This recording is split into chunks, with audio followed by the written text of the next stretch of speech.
Are we saying that they can do that again? That's what you're saying when you say there's no reason to arrest. There must be an arrest in New York City. We will not rest until there is an arrest. We will not rest until there's an arrest. And for those who think it's over, it is not over.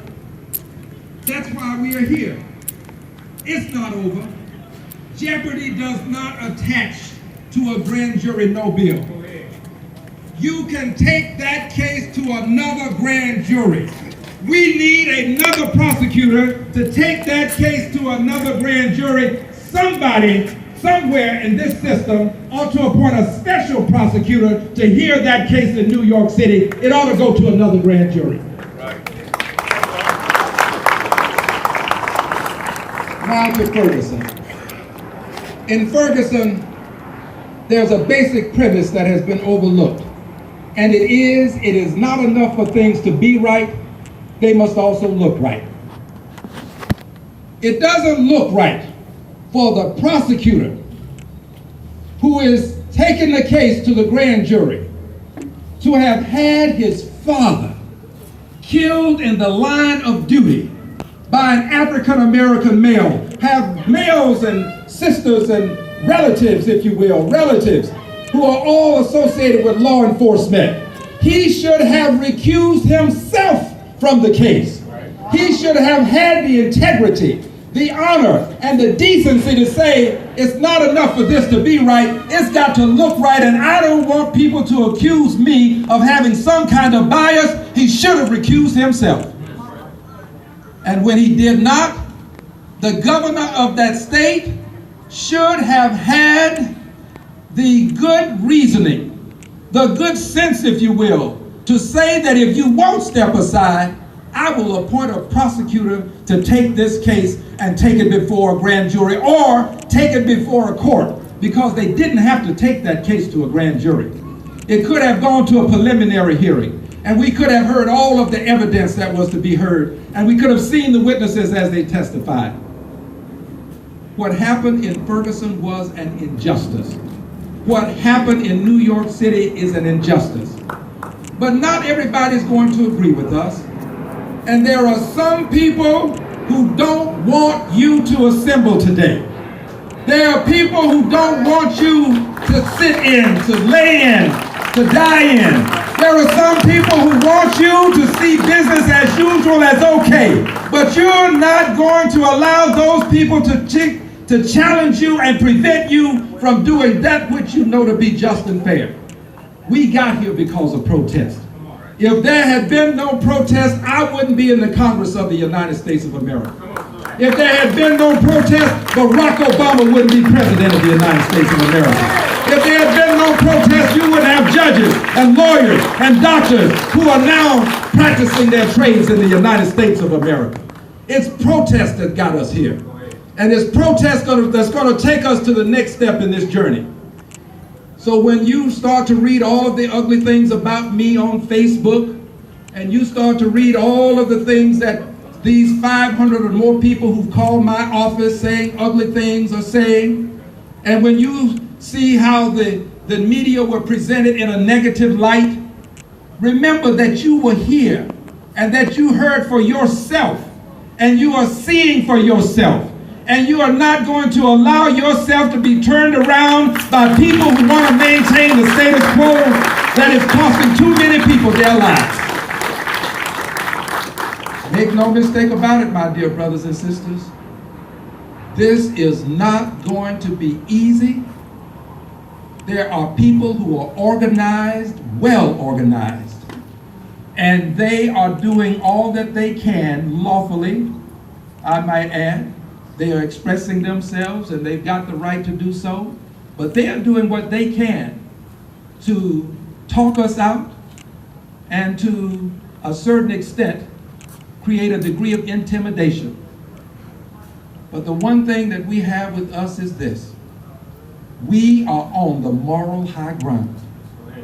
We are on the proper position for those who understand that if not but for the grace of God, it could be me. If not but for the grace of God, it could be you. The 12-year-old that was shot with the air gun, immediately upon arrival, not a lot said, if anything at all, got out of the car, took his life. America is better than this. This is our country. Don't let anybody try to make you look like a radical who doesn't love this country. We've got to let people know we love the country. That's why we are going to march and protest so that we can change the country. We love America. And if you want to see some serious protesting, you let somebody try to put us out. You will see some protesting then. We are not going to leave. We're just going to make America live up to what its promise is. The promise that is given us in the Declaration of Independence. The promise that is given us in the Constitution. The promise that is given us in the Pledge of Allegiance. We're going to make America live up to its ideals. Because if we don't, who will? If we don't, who will? It is now your turn. Unto each generation, a watch is given. This is your watch, my beautiful brothers and sisters. But I want you to know this. You're not going to be on your watch alone. I guarantee you that your Congressman Al Green is going to be right here with you. I will do what I can to protect you. I will do what I can to make sure people understand that we come in peace, but we mean business.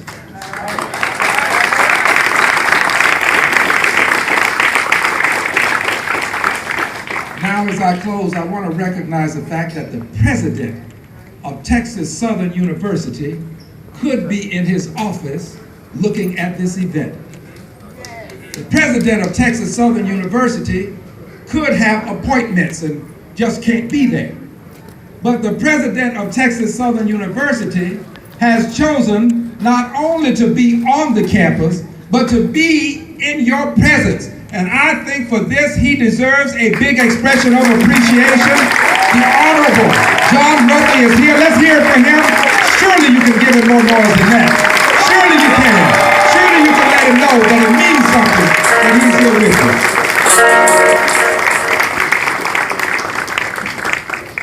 Now, there are other marches being planned, and they're taking place all around the country.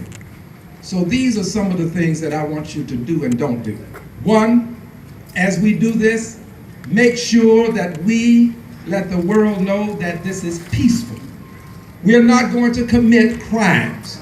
We are going to let people know that we do not agree, and we can do it in a peaceful and civil way. Peaceful protest. That's the first thing. We must be peaceful. The second thing is, as we engage in this peaceful protest, when we encounter police officers, let's show them respect. The officer that you see is not the officer that was charged in Ferguson, not the officer that was charged in New York, and we are not against all police officers. We are not against all police officers. In fact, we support the police. Our community needs the police. So we're not against the police.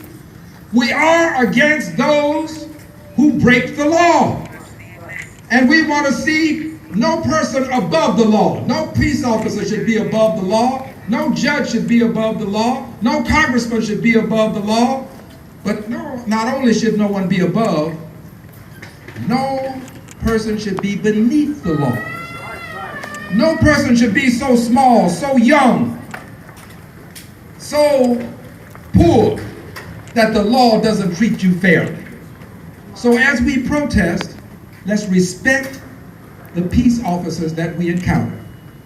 If we do this, if we respect them, and if we protest peacefully, I assure you the positive message will be sent. Because if one brick is thrown, if one bottle is broken, that becomes the news story. That they engaged in violence. And that is not what we are about. We are about making change in a peaceful way and being respectful of the people we encounter along the way.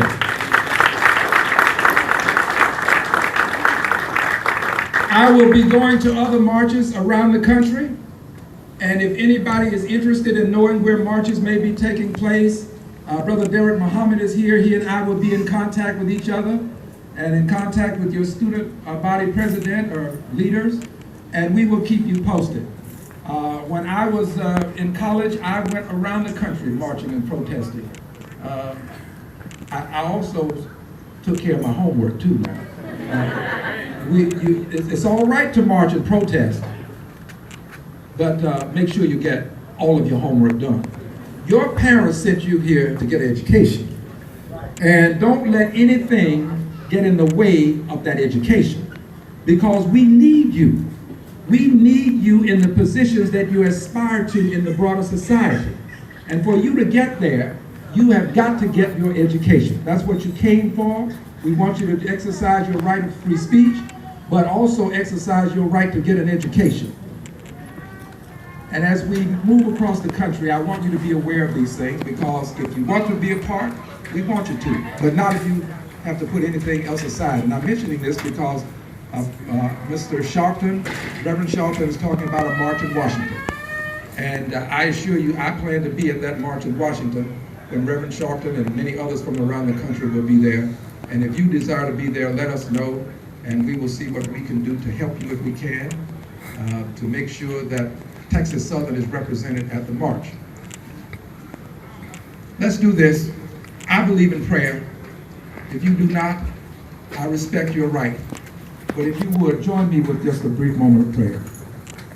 Most gracious Creator, we know you by many names, but we know that by any name you are the creator of all that was, is, and ever shall be. We know that you are omnipotent because all power is in your hand.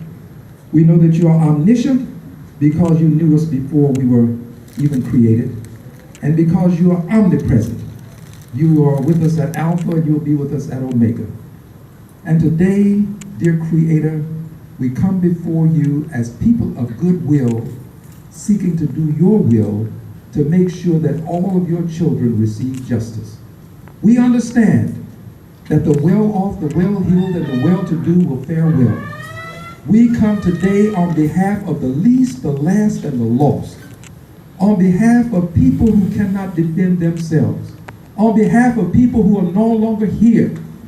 And we ask that you give us the strength to not only protest, but to do it peacefully and to do it in such a way as to make you proud that we move forward in your name. Amen. Thank you, brothers and sisters. Black lives matter! Black lives matter! Black lives matter! Black lives matter! Black lives matter! Black lives matter! Black lives matter! Black lives matter! Black lives matter! Black lives matter! Black lives matter! Ladies and gentlemen, let's give another round of applause for Congressman Al Green.